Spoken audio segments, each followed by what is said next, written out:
In this video, we're going to look through some things that Gerbert has to say here. Gerbert, if you're not aware of his background, he actually has two channels that have over 100,000 YouTube subscribers. He's a younger white guy in America, a Gen Z guy, and he covers the experience of dealing with young men who are typically giving up of participating in this society.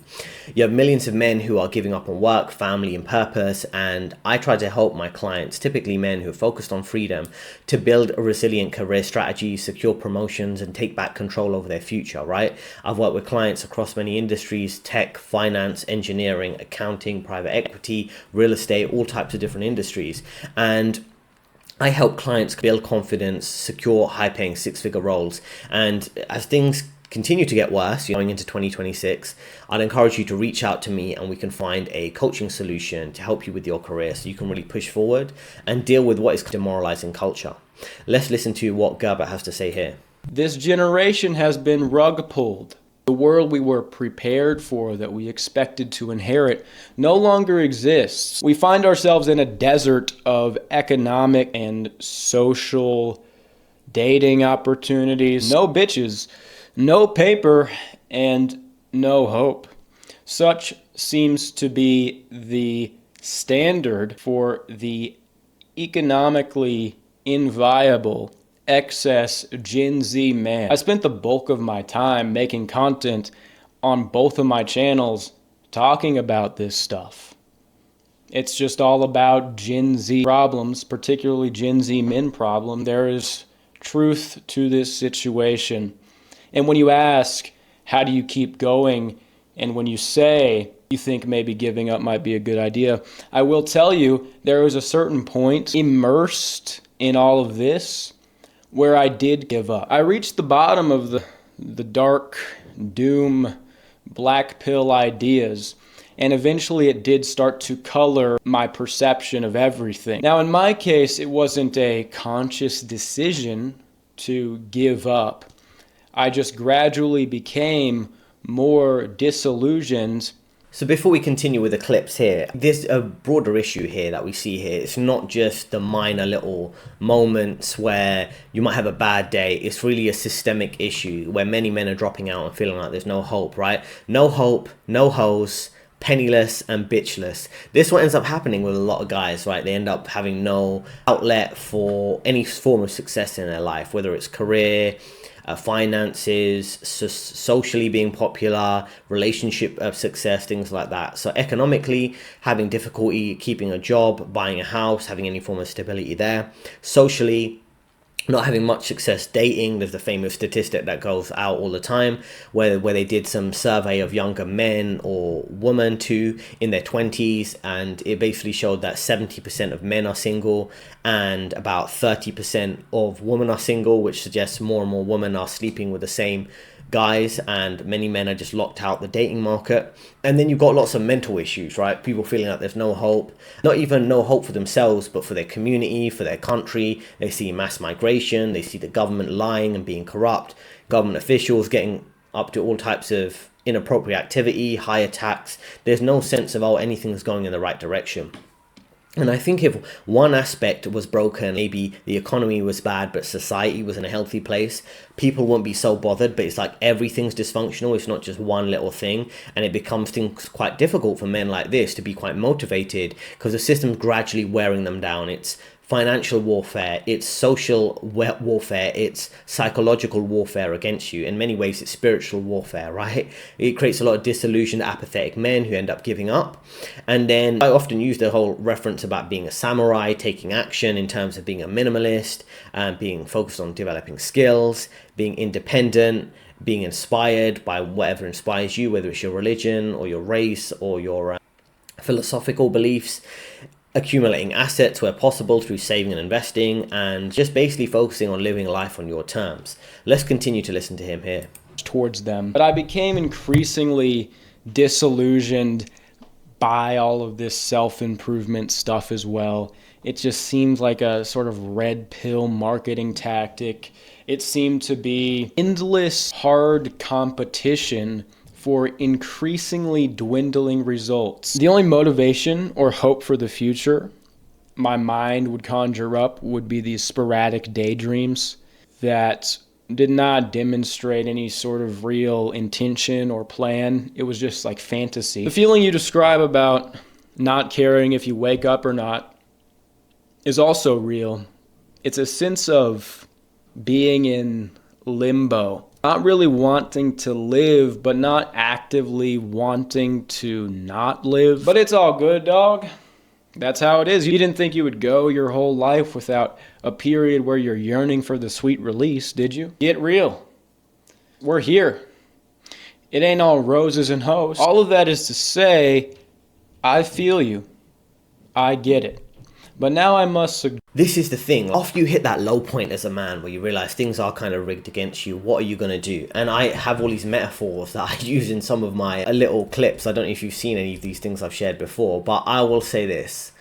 I see this as me, right? And it might be relatable to you, depends on what you believe. That this society, the direction it's going, it's a bit like the Titanic. It's collapsing, it's a sinking ship, right? And that's mainstream society. And then me and my life raft is all the good decisions I'm trying to make. And I'm not perfect with it, no one is. But partly is that me running this career coaching business. For you, it could be different things like focusing on your health, focusing on living a minimalist lifestyle, homeschooling your kids. It could be all types of different things you could be doing. You see societies deliberately being crashed. Do you want to stay on there? Do you want to be in mainstream society and just focused on chasing a job title? Or do you want to climb the corporate ladder to make a certain amount of money so you can escape to? Do you want to be obsessed with earning worthless paper money, looking for the endless validation of others? Do you want to be part of that mainstream society circus that you see failing time and time again?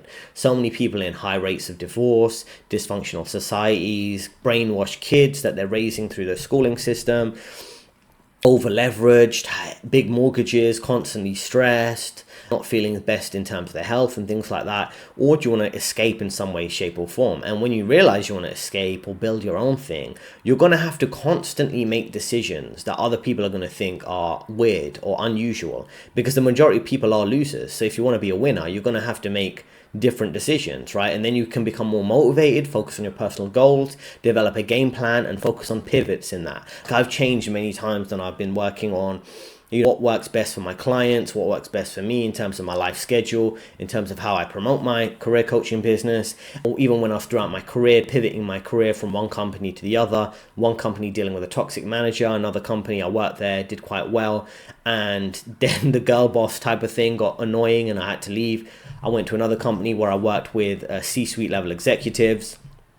There it could have worked well because I also had the opportunity to work remotely for the most of the week, and then all of a sudden there were job cuts. I dealt with a layoff. I covered it in other videos, and that was quite good because it was quite a good opportunity. But the whole point, it was so much instability through no fault of my own, right? Because you always have to be honest with self-assessment. Was I not doing a good quality job? Was I being inefficient with my work? And I wouldn't say I was the perfect employee, but there were so many things that were just creating issues that had nothing to do with my performance. So I had to think more about my personality, where I want to be long term. And for me personally, it made sense to be self-employed, right?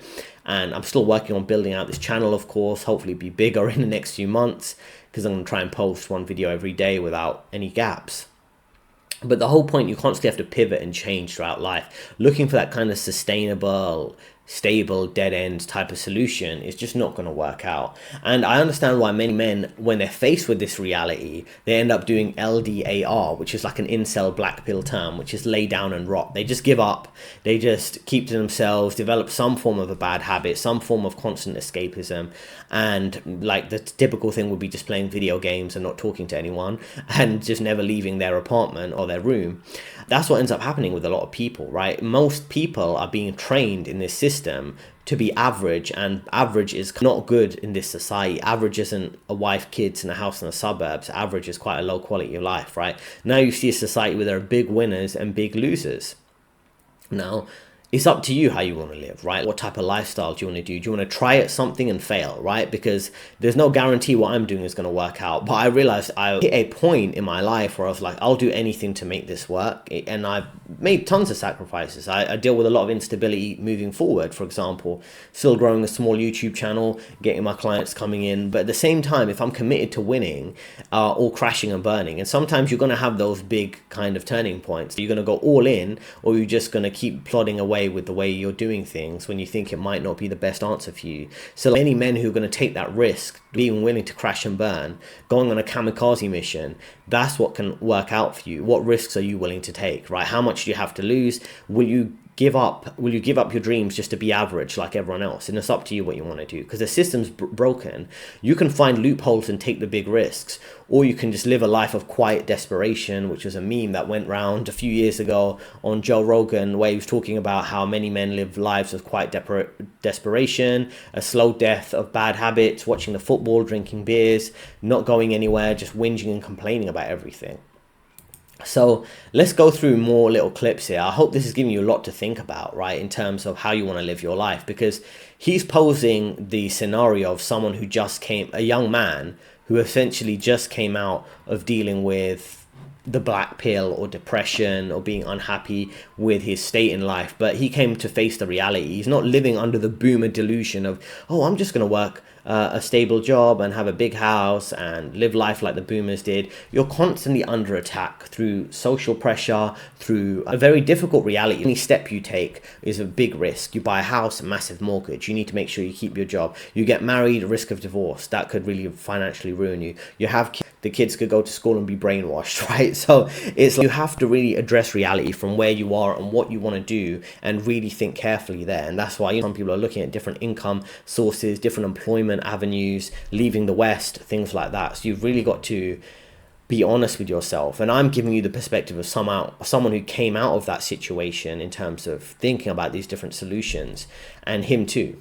You don't want to, and again, it goes back to the fear, because the truth is there is a kind of pleasure. There's a comfort, there's a pleasure in the darkest depths of the black pill, because you're a tragic soul. Anyone who has a brighter model of things is just coping. People say religion is a cope. Well, in your framework, everything is a cope. Every action humans do is a cope to distract from the inevitable death they will experience. So it's ultimately absurd to call something a cope, and also keeping it real. Somebody saying a claim and you saying, oh, that's cope. Somebody saying a claim that they believe in something higher, that they believe in their own agency, oh, that's a cope. You calling things cope is a cope, right? That's why it destroys itself. You're sniping dopamine. You're being right.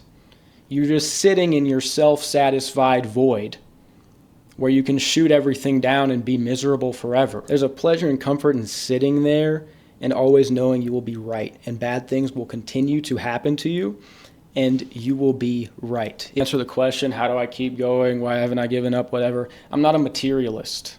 I don't think that's what life is about.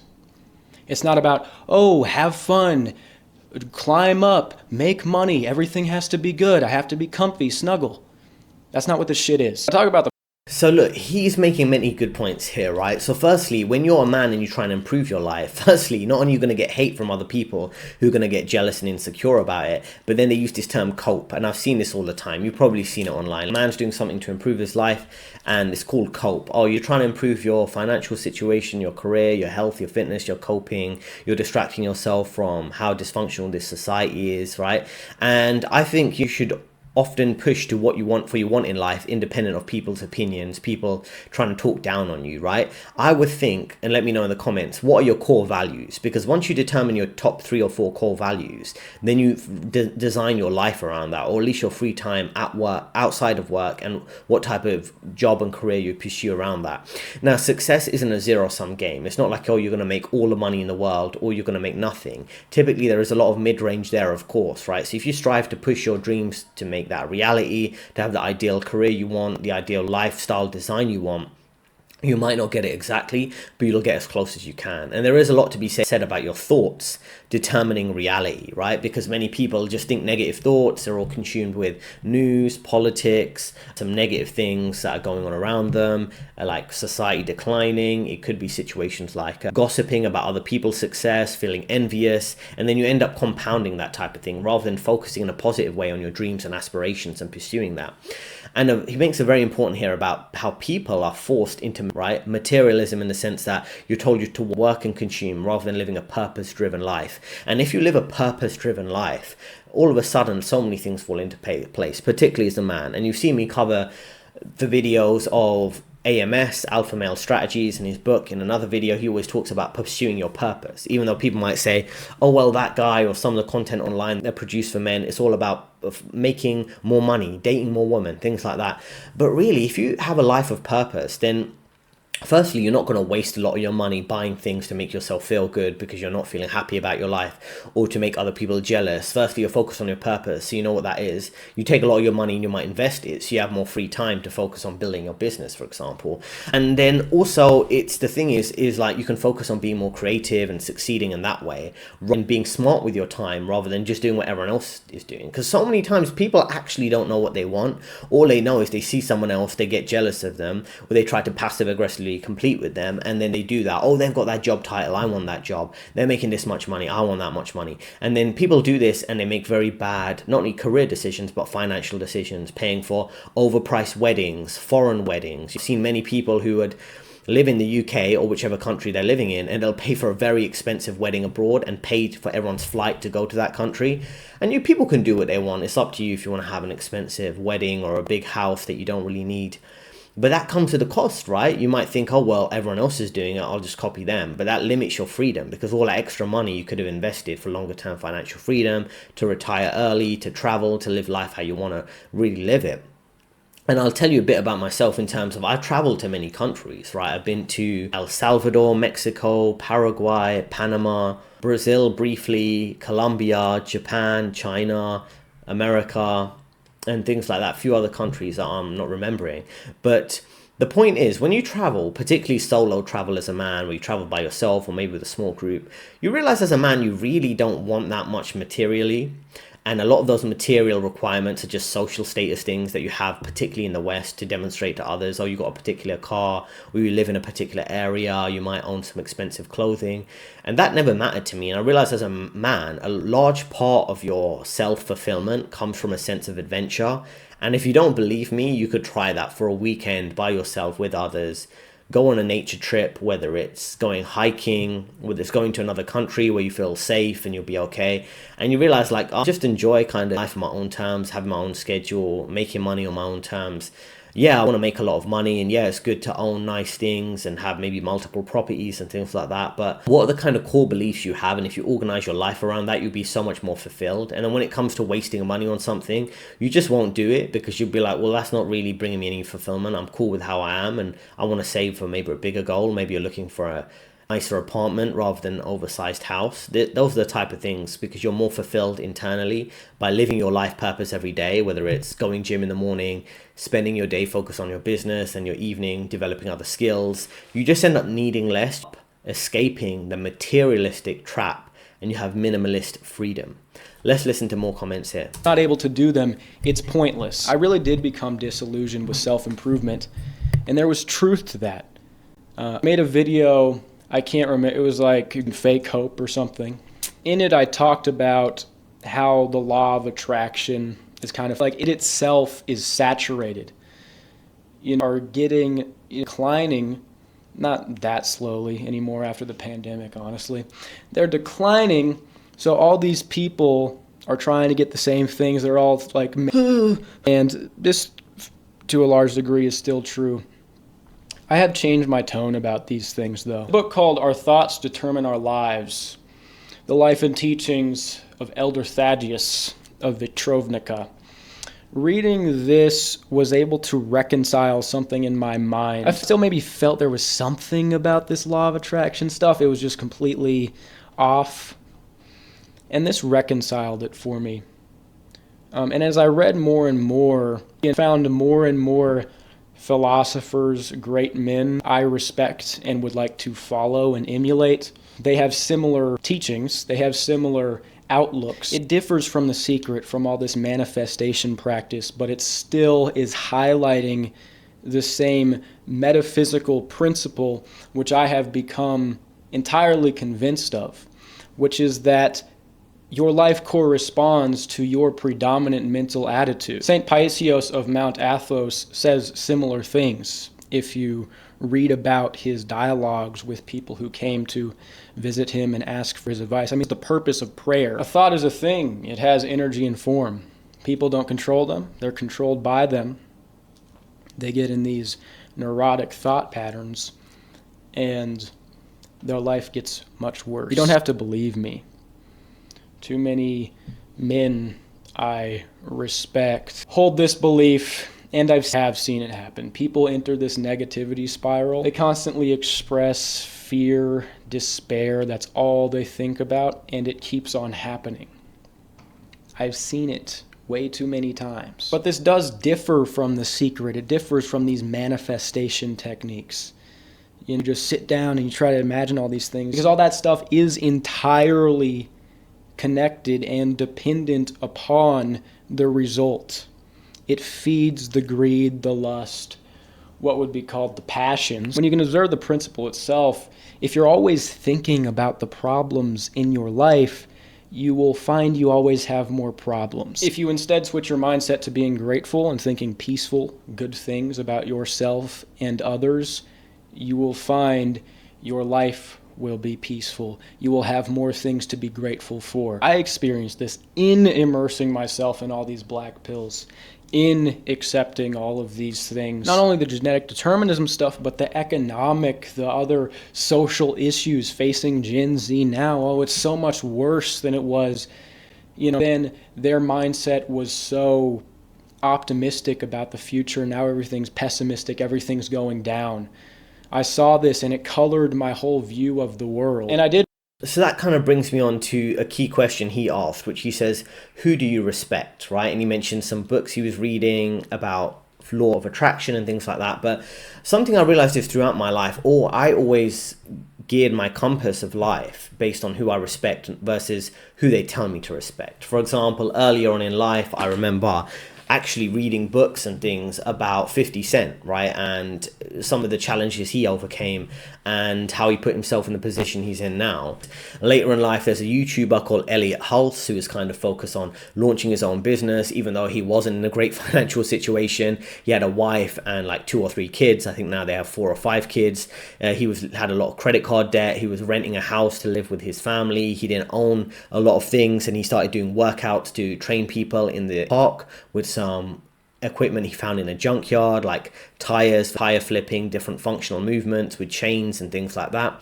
And then eventually he had his own warehouse gym, and I'm sure he's made many millions of dollars at this point, literally from his YouTube brand and also from, real life. And then he bought a ranch like some in Florida where he lives with his family. They homeschool their kids, I think, and has a home gym there, has his own, he's growing food now. And he lives a kind of chill life. The point is, there was always people throughout different stages of my life where I was like, okay, I see this person's in the right direction. What I didn't let this system do is pick and choose who they think I should have been. Because if you think about who are they really marketing to men as, an I type of man. I don't know who it'd be because I don't keep up with mainstream culture, but often it'll be some effeminate weak man. It'll be like Ed Sheeran or someone like that, right? Occasionally you might see an Andrew Tate pop up who's maybe an anti-establishment figure, but a lot of the times it wouldn't be like that. Who are they really pushing you to be more like? Even in the corporate world, they might assign you a career mentor or someone like that. And how many times you've been at work and you just can't respect the management or the middle management? They come across as slimy, greasy, weak, manipulative, domesticated, effeminate, things like that. That's why if you want to improve yourself, you should really focus on people who are aligned with your personal values, and they're the people you naturally click with, whether it's in real life or online, whatever that would be. Because there's often that phrase people talk about, oh, you're the average of the 5 people you spend your time with. But many people spend a lot of time online, right? Whether it's on your phone, listening to a podcast. Are these people you actually respect? what they say or where they're on in their life, what they've achieved, and do you actually want a lifestyle like that? That's the best way of seeing it, rather than getting caught up with, oh, my baby boomer parents, they told me I should buy a house and live the type of stereotypical life that I don't actually want to live. Now, what he's talking about here is when you're pushing for success and productivity doesn't pay off, right? And you get disillusioned with self-improvement. You're realizing maybe popularity matters. There's a common term he's mentioning here that's often mentioned by the black pill or the incels, which is genetic predetermination, which is essentially your success in life isn't determined by how hard you work. It's determined on what your natural physique is, what your natural look is. For example, a taller man will be more successful than a shorter man, things like that. Now, I understand why they might have these perspectives, but I'm like, okay, so come to the conclusion that people who are typically more attractive are going to have more success. Then what are you going to do with your life? Are you going to end your life, or are you going to keep pushing for what you want out of life? And I realize a lot of that genetic predetermination leads to self-defeatism for a lot of people. They're just like, oh, okay, well, I can't change this. I won't look a certain way. I won't be popular, so I'll just give up. And I think if you just push for the life you want and just say fuck society, you'll actually have a lot more success than you think. And you got to think carefully about what life you want. If you want to play the rigged game, play the stereotypical game for a while, then escape it. You should use the system to benefit you, but don't get caught up in some of the popularity traps I mentioned before. The whole point about thoughts creating reality is definitely real, right? I know it sounds like mumbo jumbo, new age philosophy, new age spirituality, you become what you think, but I definitely think you should maintain a strong focus on what you want in your life. And for some people, it could be moving abroad, buying a property, whatever it would be. You could have a vision board, you could have a vision document based on what you want with your ideal life, and race towards and closer to that and pivot accordingly towards that. Protect your peace, your dreams, your joy, right? And your long-term goals from negative people. So I don't really share a lot of those goals maybe publicly or with people who are generally negative. I know in real life, right, there's the whole concept you might have heard of, the evil eye, where people kind of spread on you or curse on you or putting energy on you and your future goals because they're envious. So got to be careful what you share with others publicly. But when you really think those things through and plan those, I realize sometimes opportunities just present themselves. Like you might be thinking, yeah, it'd be cool to live abroad in the future one day. And then all of a sudden you start looking for job opportunities there. You see a few things that might not be exactly that, but push you in that direction. And that's what you should really think about. So I think, the message here is, you should be something that's really deep in your life that you resonate with, right? And you've got to dig deep to find that, right? You can't just be a dumb consumer. You can't just be a simp boyfriend.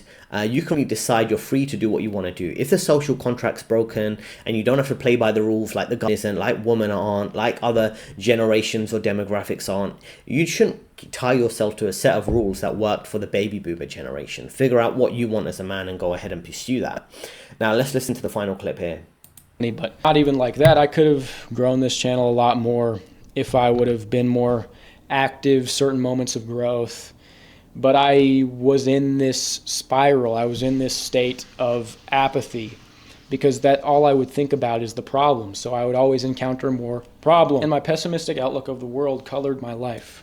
There is a fundamental reality, but there is also a layer of the reality that you shape with your thoughts. Your attention, your mind is the only real thing you have control over. It's what differentiates us from the animal kingdom. Controlling it properly is what allows you to transcend your fate, to transcend the animal genetic caste you were born into, because it is the aspect of creation, the aspect, the image of God inside us. Because I am growing out of apathy and this compulsive need to escape, I have things I want to accomplish. I intend to accomplish them.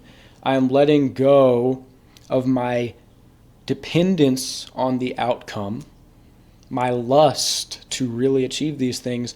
I am simply trying to achieve them. And every day when I wake up, I thank God that I have another opportunity to create my will onto the world. I want to be an example. Even when I do succeed, people are going to be like, oh, you're a Chad Light, whatever. You don't know me, bro. I'm fucked. Whatever, man. I'm just another Gen Z guy. You asked at the beginning, you don't know me. I am just like you. Rest assured. We'll see what happens. I intend to be an inspiration and show that it is possible to turn things around. But either way, I will be happy for the gracious gift of life. Here's my view of things. take it or leave it. Be grateful to be alive. Be grateful for whatever you have. Think of things you want to do. These things you do, think less of getting things. You say, obviously, you'd work really hard to eventually get these things you want. Think less about what you could get, more about what you can give. There is something you can give, which you will also enjoy doing. You find that thing, you decide on that thing, and every day when you wake up, you thank God you have another opportunity to do that thing. Life is a gift. To worry is to pray to the devil. You are here for a reason. You are better than what they have planned for you. Gerby out. Think of things. So essentially what he's saying is you need to thug it out, right? You're dealing with a difficult set of circumstances and you just need to keep going. And what I want to share with you there is that, we dealt with these spiraling moments. If you're a man living in this society, because the truth is everyone does have some expectations that they'd have the same living standards as their parents or the same type of lifestyle, but they realize it is really bad, right? You can't always escape everything with just positive thinking, right? Your mindset does matter, but there is a difficult reality that you can't always escape with power of positive thinking. And the key thing he's talking about here is continuing to push for your goals, even if the circumstances are quite difficult. Now, the key mindset trick here that I've heard many people use, not just a younger Gen Z guy here, but even people in their 50s who have dealt with some major setbacks like divorces, and then they've got back financially in terms of making high income, high six-figure salaries, having high seven net worth. People who've gone through real setbacks. I'm talking going from making seven figures as a salary worker in the 90s to getting a divorce, losing their big house, ending up in a one-bedroom apartment. From that to rebuilding their business as a management consultant, becoming worth over figures in terms of net worth, getting their house back, moving abroad, living in multiple different countries.